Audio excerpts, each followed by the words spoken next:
Hello दोस्तों, हम लोग रंजन, आप सभी का स्वागत है अपने YouTube channel Ranjan Arya study point पे। पहले सिद्ध आज हम करेंगे 3 + 2 रूट एक अपरिमेय संख्या है, उसके बाद रूट 5 एक अपरिमेय संख्या है। 2 नंबर का बोर्ड एग्जाम में यहाँ से क्वेश्चन आ जाएगा, इसलिए आप लोग वीडियो में जरूर बने रहिएगा। 3 + 2 रूट 5 एक अपरिमेय संख्या है।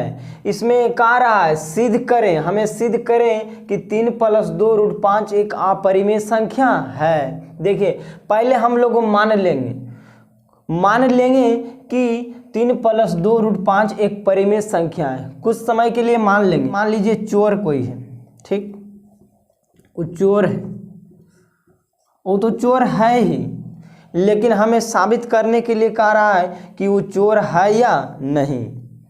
इसमें कह रहा है चोर है, लेकिन हमें सिद्ध करने के लिए कह रहा है कि चोर है या नहीं।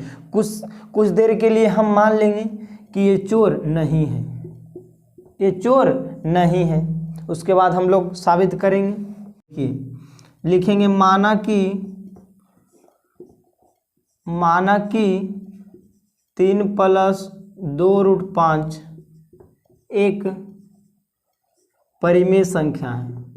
कौन संख्या है? परिमेय संख्या है। माना परिमेय संख्या है।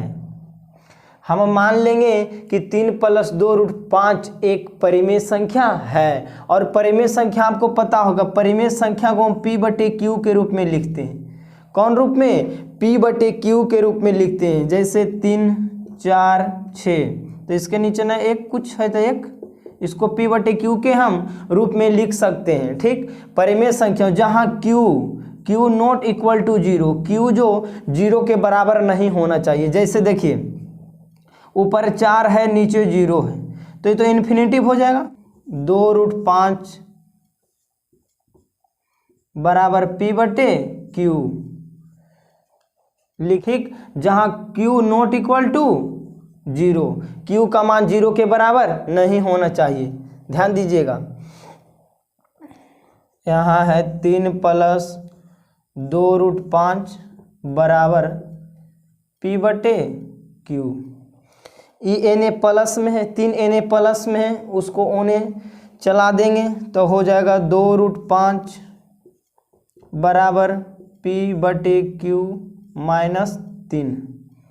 ठीक, और ये देखिए ये 2 जो है 5 के साथ इन्हें सटल है ना, सटल, ये जो 2 है 5 के साथ इन्हें सटल है, उन्हें जाके इसके साथ भी लटक जाएगा, तो इधर हो जाएगा रूट 5 बराबर P/Q -3 और बटे में 2। इधर है रूट 5 एक अपरिमेय संख्या है, इधर क्या है? परिमेय संख्या। तो अपरिमेय संख्या और परिमेय संख्या बराबर कभी हो सकता है? कभी नहीं हो सकता है। इसलिए लिखेंगे चूंकि P/Q -3 और बटे में 2 एक परिमेय संख्या है। कौन संख्या है? परिमेय संख्या है। परिमेय संख्या है वह रूट 5 एक अपरिमेय संख्या है।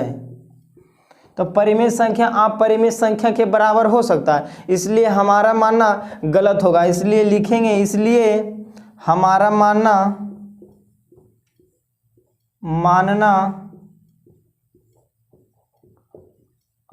मानना गलत है कि 3 + 2 रूट 5 एक परिमेय संख्या है। हमारा मानना क्या होगा? गलत होगा। अतः लिखेंगे, अतः 3 + 2 रूट 5 एक अपरिमेय संख्या है। अपरिमेय संख्या है। बस इसी प्रकार लिख दीजिएगा, 2 नंबर मिल जाएगा। देखिए पहले हम मान लेंगे कि 3 + 2 रूट 5 एक परिमेय संख्या है। ठीक, उसके बाद 3 + 2 रूट 5 परिमेय संख्या को हम p/q के रूप में लिख सकते हैं। तो इतना सॉल्यूशन कर दीजिएगा। यहाँ देखिए परिमेय अपरिमेय संख्या, यहाँ परिमेय संख्या, परिमेय संख्या अपरिमेय संख्या के बराबर कभी नहीं होता, इसलिए हम लोग लिखेंगे p/q माइनस 3/2 एक परिमेय संख्या है, वह √5 एक अपरिमेय संख्या है। तो इसलिए हम लोग लिखेंगे हमारा मानना गलत है कि 3 + 2 √5 एक परिमेय संख्या, अतः 3 + 2 √5 एक अपरिमेय संख्या है। बस इसको आप स्क्रीनशॉट ले लीजिए। अगला हम सिद्ध करते हैं √5 एक अपरिमेय संख्या है।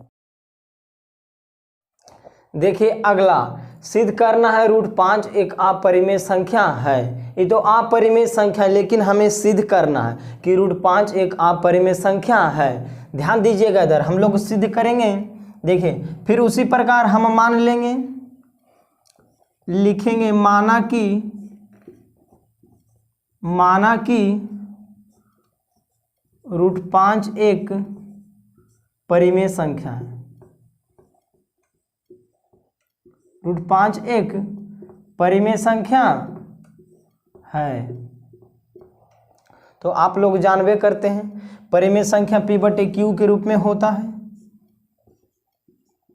5 बराबर p/q।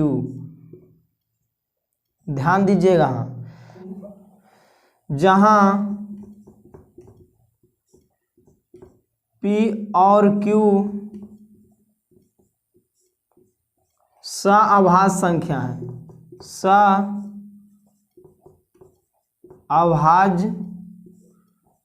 संख्या है, और q not equal to 0, q not equal to 0। और यहाँ बात आ जाएगा सअभाज्य संख्या। सअभाज्य संख्या किसे कहते हैं? वैसा संख्या जो केवल 1 से विभाजित हो, वैसा संख्या जो केवल 1 से विभाजित हो और अपने आप से विभाजित हो, ठीक, जिसका HCF केवल 1 हो, वैसा संख्या जिसका गुणनखंड केवल 1 हो और अपने आप हो, उसे क्या कहते हैं? सअभाज्य संख्या कहते हैं। लिखेंगे दोनों तरफ वर्ग करने पर, दोनों तरफ वर्ग करने पर, वर्ग करने पर दोनों तरफ वर्ग कर देंगे। देखिए यहाँ √5 p/q स्क्वायर, इधर भी स्क्वायर, ठीक। √5 का स्क्वायर 5 हो जाएगा, बराबर यहाँ p स्क्वायर और बटे में q स्क्वायर। ध्यान दीजिएगा, यहाँ देखिए हो जाएगा 5 q स्क्वायर बराबर कितना? p square. अब और ऊपर लिखते हैं, यहाँ देखिए q स्क्वायर बराबर हम p स्क्वायर और बटे में 5 लिख सकते हैं। q स्क्वायर बराबर, देखिए इन्हें सटल है, इसके साथ उन्हें जाके लटक जाएगा, तो q स्क्वायर बराबर p स्क्वायर बटे में 5। यहाँ ध्यान दीजिएगा, देखिए p स्क्वायर जो है वो 5 से विभाजित है। p स्क्वायर जो 5 से क्या है? विभाजित है, तो p भी विभाजित होगा।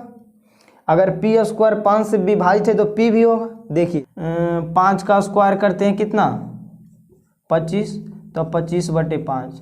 25 भी 5 से विभाजित है। से 3 का स्क्वायर करते हैं 9, तो ये 3 से भी विभाजित है, 3 से भी विभाजित है। इसलिए p स्क्वायर यहाँ लिखेंगे, p स्क्वायर लिखेंगे, p स्क्वायर 5 से विभाजित है। p स्क्वायर 5 से क्या है? विभाजित है। p स्क्वायर 5 से विभाजित है, तो p भी 5 से विभाजित होगा, 5 से विभाजित होगा। विभाजित होगा। अगर कोई संख्या से कोई डिवाइड होता है, कटता है, तो उसका एक गुणनखंड होता है। जैसे देखिए यहाँ है 12 और नीचे में 3, तो 4 × 12, तो इसका एक गुणनखंड होगा। जिसे 12 का गुणनखंड कीजिए तो 4 × 12, यहाँ 12 का गुणनखंड 3 है ना। उसी प्रकार 5 से विभाजित है, ध्यान दीजिएगा यहाँ P जो है 5 से विभाजित है, तो इसका एक गुणनखंड क्या हो जाएगा, 5 हो जाएगा, गुणनखंड नहीं हो जाएगा, इसका एक गुणनखंड 5 नहीं हो जाएगा। इसलिए हम लोग मान लेंगे, जगह नहीं आप लोग एडजस्ट कर लीजिएगा। यहाँ देखिए P जो है 5 से विभाजित है, तो इसका एक गुणनखंड हो जाएगा। तो हम लोग मान लेंगे P बराबर 5m, कुछ भी मान सकते हैं, माना लिखेंगे, माना P बराबर 5m।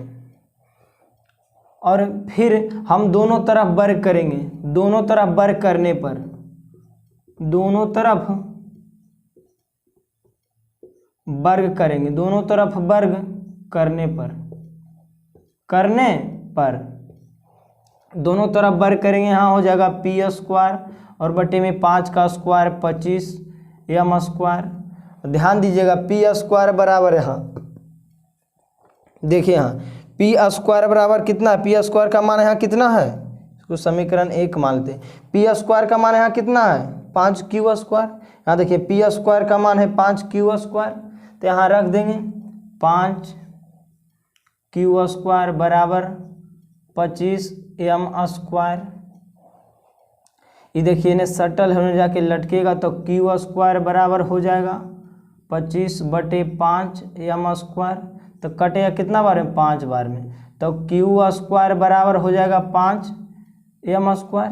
देखिए यहाँ q स्क्वायर भी जो है ये सटल है आके लटकेगा, q स्क्वायर बराबर m स्क्वायर। देखिए यहाँ q स्क्वायर भी 5 से विभाजित है, q स्क्वायर भी 5 से विभाजित है और p स्क्वायर भी 5 से विभाजित, यहाँ 5 से भी विभाजित है। अगर q स्क्वायर विभाजित होगा तो q भी यहाँ 5 से विभाजित होगा, लिखेंगे q स्क्वायर भी 5 से विभाजित है तो q भी 5 से विभाजित होगा। इसलिए q भी 5 से विभाजित है और p भी 5 से विभाजित है, तो दोनों विभाजित है, तो उसका एक गुणनखंड, एक गुणनखंड तो बहुत सारा हो गया। इसलिए हम माने थे p और q क्या सभाज्य संख्या, तो हमें गलत माने। सभाज्य हुआ होता है जिसका गुणनखंड केवल और एक होता है। बस आज के लिए इतना है, मिलते हैं फिर अगले वीडियो में।